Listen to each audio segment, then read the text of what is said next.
सुप्रभात मैम। सुप्रभात अंशल, कैसी हैं आप? मैम मैं बहुत अच्छी हूँ। बहुत बढ़िया बेटा। तो आज हम क्या पढ़ने वाले हैं? मैम आज हम हिंदी पढ़ेंगे आपसे। बट लेकिन मैम हिंदी में क्या पढ़ने वाले हैं हम? बहुत बढ़िया। तो आज मैं आपको हिंदी पढ़ाऊंगी और हिंदी में आप कार्यपत्र 3.3 पुरुषवाचक, प्रश्नवाचक और निश्चयवाचक सर्वनाम को पढ़ेंगे। ओके ठीक, तो चलिए। तो सबसे पहले अंचल, मैं आपको आज अपनी सहेली से मिलवाऊंगी। मेरी सहेली का क्या नाम है? नीलम परी। ठीक है, नीलम परी। मैम नीलम परी कहाँ रहती है? ये बेटा नीलम परी नील महल में रहती है। ठीक, तो आप सुनिएगा, ठीक है ना।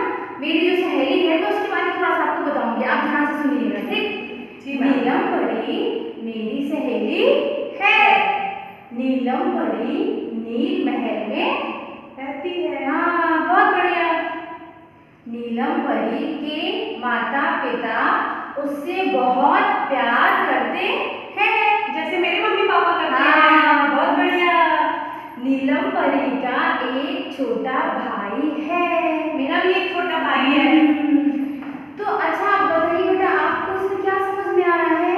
मैम मुझे ये लग रहा है उसके छोटे भाई का नाम आपने नहीं लिखा। हाँ। लेकिन आपने नीलम परी इतने बार लिख दिया है। हाँ, बहुत बढ़िया है ना।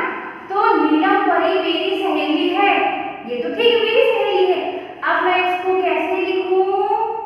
नीलम परी, हाँ, वह नील महल में रहती है। बहुत बढ़िया।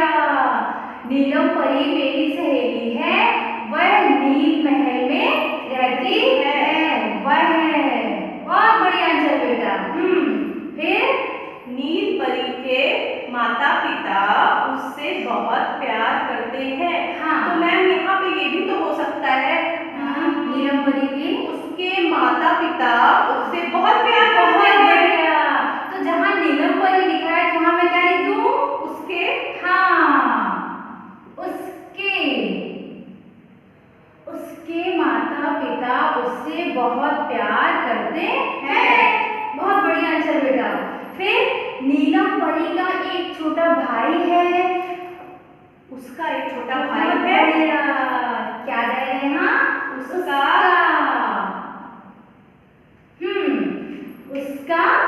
एक छोटा भाई है।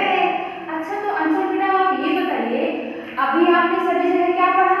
नीलम परी, नीलम परी, नीलम परी, नीलम परी। फिर यहाँ क्या हो गया? वह हो गया, वह हो गया, हाँ, उसका हो गया। हाँ, ठीक। यस। तो अच्छा ये बताइए, तो फिर आपको यहाँ क्या समझ में आ रहा है? यहाँ ये नीलम परी है। हाँ, नीलम परी, नीलम परी, नीलम परी, नीलम परी। मैम मुझे ये लगता है कि ये संज्ञा है। बहुत बढ़िया। नीलम परी कौन है? संज्ञा। बहुत बढ़िया आंसर बेटा, आप समझ रहे हैं, बहुत अच्छे। हाँ, तो नीलम परी क्या हो गई? संज्ञा हो गई। फिर आगे नीलम परी नील महल में रहती है। तो फिर आपने क्या बोला? वह नील महल में रहती है। यस। हाँ, तो ये सर्वनाम हो गया मैम। बहुत बढ़िया आंसर बेटा। ये क्या हो गया? सर्वनाम है ना। वह, उसके और उसका, ये हमने किसके स्थान पर प्रयोग किया है? सर्वनाम नील परी के नाम पे। नीलम परी के स्थान पर। किसके स्थान पर? नीलम परी। तो ये क्या हो गए हमारे? सर्वनाम। बहुत बढ़िया। अच्छा ये बताइए, ये तो आपने बताया सर्वनाम है ना। ठीक, तो सर्वनाम क्या होता है? इसकी परिभाषा बताना है। हाँ, सर्वनाम की परिभाषा। सर्वनाम मैम जहाँ पर मैं, तुम, वह, उसका, उसकी इस्तेमाल करें, तो हम उस भाषा को सर्वनाम कहते हैं। बहुत बढ़िया, उसको हम सर्वनाम कहते हैं। और ये सर्वनाम किसकी जगह उपयोग होते हैं? सर्वनाम वह, उसके, हाँ, उसकी जगह प्रयोग होते हैं। हाँ, और संज्ञा, हाँ, संज्ञा के स्थान पर। अभी जैसे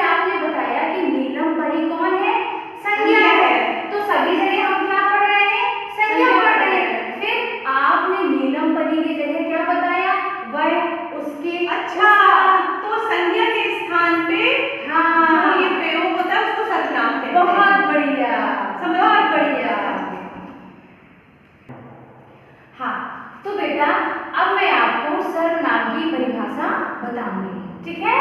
चलिए, सर्वनाम, जैसे अभी आपने बोला ना कि मैम ये सर्वनाम होते हैं, तो देखिए सर्वनाम की परिभाषा क्या होती है, ठीक। सर्वनाम का अर्थ क्या होता है? सबका नाम, ठीक है। सर्वनाम का अर्थ क्या होता है? सबका नाम, ठीक।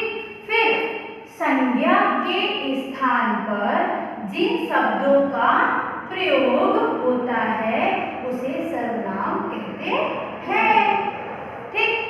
कैसे? संज्ञा के स्थान पर जिन शब्दों का प्रयोग होता है उसे क्या कहते हैं? सर्वनाम। जैसे अभी जब मैंने बोला था कि नीलम परी थी जो, हाँ, संज्ञा थी, वहाँ पे वह लगाया था, तब वो सर्वनाम बन गया। बहुत बढ़िया। जब आपने बोला कि मैम नीलम परी कहाँ रहती है, नीलम परी कहाँ रहती है? नील महल में रहती है। और आपने क्या बोला कि वह नील महल में रहती है, ठीक है जी मैम। फिर जैसे मैं, तू, यह, वह, आप, अभी आपने बताया था ना वह नील महल में रहती है, तो ये क्या हो गए? सर्वनाम, ठीक है। अब हम चलते हैं, सर्वनाम के कितने भेद होते हैं? 6 भेद होते हैं। या फिर हम ऐसा ही बोल सकते हैं कि सर्वनाम के कितने भाई होते हैं? सर्वनाम एक लड़की है, ठीक है, हम ऐसा भी कह सकते हैं, है ना। सर्वनाम एक लड़की है और उसके कितने भाई हैं? 6 भाई हैं। हम हिंदी पढ़ रहे हैं, सॉरी मैम। हाँ, सर्वनाम के 6 भेद हैं या उसके 6 भाई हैं। तो सबसे पहला कौन है? पुरुषवाचक सर्वनाम। ये बड़ा भाई है। ये बड़ा भाई है। फिर दूसरे नंबर पे कौन है? प्रश्नवाचक सर्वनाम। ये सेकंड बहुत नंबर वाला भाई है। हाँ, ये दूसरा भाई है, प्रश्नवाचक सर्वनाम। फिर तीसरा कौन है? निश्चयवाचक सर्वनाम। ये तीसरा भाई हो गया, निश्चयवाचक सर्वनाम। अब हम चलते हैं चौथे भाई की तरफ, ठीक है। तो चौथा भाई क्या है? अनिश्चयवाचक सर्वनाम। बहुत बढ़िया। ये कैसा नाम है? निश्चयवाचक सर्वनाम के लिए अनिश्चयवाचक सर्वनाम। हाँ, अभी इसके बारे में आगे हम आपको बताएंगे, जब इनकी परिभाषा बताएंगे तब आप इसको बहुत अच्छी तरीके से समझेंगे, ठीक है। हाँ, चौथा कौन सा हो गया? अनिश्चयवाचक सर्वनाम। फिर पांचवा भाई संबंधवाचक सर्वनाम। और जो उसका छठवां सबसे छोटा वाला है वो कौन है? निजवाचक सर्वनाम, ठीक है। तो ये कौन हो गए हमारे? सर्वनाम। और ये सर्वनाम के क्या हो गए? ये भाई या फिर उनके 6 भेद, ओके। हाँ तो बेटा, मैंने अभी आपको सर्वनाम पढ़ाया था, सर्वनाम की परिभाषा पढ़ी थी आपने और सर्वनाम के भेद पढ़े थे, है ना। जैसे कि आपने उदाहरण से बोला भी था कि सर्वनाम के 6 भाई होते हैं, है ना। तो ये बताइए सर्वनाम के कौन कौन से भाई हैं? मैम, पहला है पुरुषवाचक सर्वनाम, दूसरा है प्रश्नवाचक सर्वनाम, तीसरा है निश्चयवाचक सर्वनाम और चौथा है अनिश्चयवाचक। बहुत बढ़िया। पांचवा है संबंधवाचक। हाँ, और छठा है निजवाचक। बहुत बढ़िया। तो सर्वनाम के कितने भेद होते हैं? 6 होते हैं। पुरुषवाचक सर्वनाम, प्रश्नवाचक सर्वनाम, निश्चयवाचक सर्वनाम, अनिश्चयवाचक सर्वनाम, संबंधवाचक सर्वनाम और निजवाचक सर्वनाम, ठीक है। तो आज हम पुरुषवाचक सर्वनाम, प्रश्नवाचक सर्वनाम और निश्चयवाचक सर्वनाम की परिभाषाओं को उदाहरण सहित पढ़ेंगे, ठीक है। तो सबसे पहले आते हैं पुरुषवाचक सर्वनाम में, ठीक। तो पुरुषवाचक सर्वनाम की परिभाषा क्या होती है? जिन शब्दों से व्यक्ति का बोध होता है या जिन सर्वनाम शब्दों का प्रयोग बोलने, सुनने वाले तथा किसी अन्य व्यक्ति के लिए किया जाता है उसे हम पुरुषवाचक सर्वनाम कहते हैं। बहुत बढ़िया। हम, मैं, तुम, मुझे, हमारा। हाँ, तो जिन शब्दों से व्यक्ति का बोध होता है ना, जिनसे हम बात करते हैं, बोलते हैं, सुनते हैं, है ना। तो जिनसे किसका बोध होता है हमको? व्यक्ति का। और जिन सर्वनाम शब्दों का प्रयोग किसके लिए होता है? बोलने वाले और सुनने वाले तथा किसी अन्य व्यक्ति के लिए। हाँ, तथा किसी अन्य व्यक्ति के लिए किया जाता है उसे हम क्या बोलते हैं? पुरुषवाचक सर्वनाम। जैसे इसमें क्या आएगा? हम, जैसे मैं घर जाना चाहती हूँ, हम खेलना चाहते हैं, मुझे ये है ना? गेम दे दो। हाँ, बहुत बढ़िया। तो ये क्या हो जाएंगे? पुरुषवाचक सर्वनाम। ठीक है। अब आते हैं हम प्रश्नवाचक सर्वनाम में। तो प्रश्नवाचक सर्वनाम की परिभाषा क्या होती है? अच्छा, एक बात देखिएगा बेटा कि ये तो आपको इसके नाम से ही मालूम चल रहा होगा कि प्रश्न पूछना हाँ। है। प्रश्न पूछने के लिए इनका प्रयोग किया बहुत जाता बढ़िया, है ना? इसकी परिभाषा क्या होगी? जिन सर्वनाम शब्दों का प्रयोग प्रश्न पूछने के लिए किया जाता है उसे हम क्या बोलते हैं? प्रश्नवाचक सर्वनाम। जैसे देखो बाहर कौन आया है। हाँ, तो ये आप क्या कर रहे हैं? आप किसी से पूछ रहे हैं, है ना, कि देखो बाहर कौन आया है। आप मेरे लिए बाजार से क्या लाएंगे। हाँ, तो इसमें क्या शब्द यूज हो रहा है? क्या, है ना? जैसे कि आप उदाहरण में भी देख रहे हैं, कौन, क्या, किसे, किसने, किसकी। ये तो किसकी गेंद लेके आ गया। हाँ, बहुत बढ़िया, है ना? इसमें हम क्या करते हैं? प्रश्न पूछते हैं, है ना? प्रश्न पूछने का काम करते हैं। ये क्या हो गया? प्रश्नवाचक सर्वनाम। ठीक है।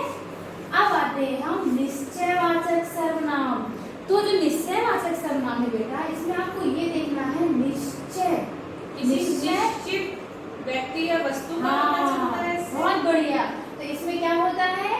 जिन सर्वनाम शब्दों से किसी निश्चित व्यक्ति या निश्चित वस्तु का पता चलता है ना? इसे बोलते हैं ना कि निश्चित, ये हमारी ही गेंद है, ये हमारी, मुझे यही पुस्तक चाहिए। हाँ, मुझे यही पुस्तक चाहिए, है ना? यही मतलब जो आप लिए हो, तो मुझे ये जो आपके पास है, तो मुझे यही पुस्तक चाहिए। इसी बच्चे को बहुत अच्छी तरह से तैराकी करनी आती है। हाँ, इसी बच्चे को। अब जैसे वहाँ पर कई सारे बच्चे हैं, लेकिन आप किसके लिए बोल रहे हैं? निश्चित, है ना? निश्चित एक के लिए ही कि इसी बच्चे को बहुत अच्छी तैराकी आती है। ठीक। तो इसमें क्या हो जाएगा? जिन सर्वनाम शब्दों से किसी निश्चित व्यक्ति या निश्चित वस्तु का पता चलता है उसे हम क्या बोलते हैं? निश्चयवाचक सर्वनाम कहते हैं। जैसे यही, वही, इसी, उसी, इतनी, उन्हीं। यही बच्चा है जिसको सबसे अच्छी तैराकी करने आती है। मुझे बहुत बढ़िया। कि यही पुस्तक चाहिए। हाँ, मुझे उन्हीं के घर जाना है ना? अब यहाँ उन्हीं किसी का नाम है तो वो भी तो निश्चित है ना, कि मुझे उन्हीं के घर जाना है। तो बेटा आपको ये समझ में आया? Yes ma'am. बहुत बढ़िया। प्रश्नवाचक सर्वनाम और निश्चयवाचक सर्वनाम। पुरुषवाचक सर्वनाम में जिन शब्दों से व्यक्ति का बोध होता है या सर्वनाम शब्दों का प्रयोग बोलने वाले तथा सुनने वालों या अन्य व्यक्ति के लिए किया जाता है उसे पुरुषवाचक सर्वनाम कहते हैं। प्रश्नवाचक सर्वनाम का प्रयोग हम तब करते हैं जब हमको कोई प्रश्न पूछना होता है। हाँ, बहुत बढ़िया। और निश्चयवाचक सर्वनाम वह होता है जिनमें सर्वनाम शब्दों से किसी निश्चित व्यक्ति या वस्तु का पता चलता है और उसे हम निश्चय वाचक सर्वनाम कहते हैं। मैम मुझे सब समझ में आ गया। बहुत बढ़िया, वेरी गुड। पिछली वीडियो में हमने यह समझने की कोशिश की कि सर्वनाम के कितने प्रकार होते हैं। तो अब बारी है कार्यपत्र की। कार्यपत्र 3.3 और पृष्ठ संख्या है 14। तो आपको ऊपर यहाँ दिनांक लिखना है। और अब बारी है प्रश्न की। पुरुषवाचक, प्रश्नवाचक और निश्चयवाचक सर्वनाम। पहला प्रश्न, तालिका में दिए गए वाक्यों में से पुरुषवाचक, प्रश्नवाचक और निश्चयवाचक सर्वनाम को पहचान कर सही सर्वनाम को नीचे सही का चिन्ह लगाइए। आपके लिए एक उदाहरण दिया गया है। तो आपको क्या करना है कि ये जो वाक्य आपको दिए हैं इस तालिका में, उसमें आपको खोजना है कि ये पुरुषवाचक है, प्रश्नवाचक है या फिर निश्चयवाचक है। जैसे यहाँ पे एक उदाहरण दिया हुआ है कि मुझे यही खिलौना चाहिए, तो ये जो वाक्य है वो निश्चयवाचक है। क्यों? क्योंकि यहाँ पे उसने निश्चित किसी खिलौने की मांग करी है। तो यहाँ पे आपको सही का निशान लगाना है निश्चयवाचक के नीचे। ऐसे ही आपको दूसरा प्रश्न पढ़ना है, मैं कल बाजार गया था। यदि आपको लगता है कि ये पुरुषवाचक सर्वनाम है या फिर प्रश्नवाचक सर्वनाम है या फिर निश्चयवाचक सर्वनाम है, आपको उसके समक्ष तालिका के अंदर सही का निशान लगाना है। तीसरा, तुम्हारे घर पे कौन आया है? उन्हीं की तबीयत खराब है। अगला, तुमने गृह कार्य नहीं किया है।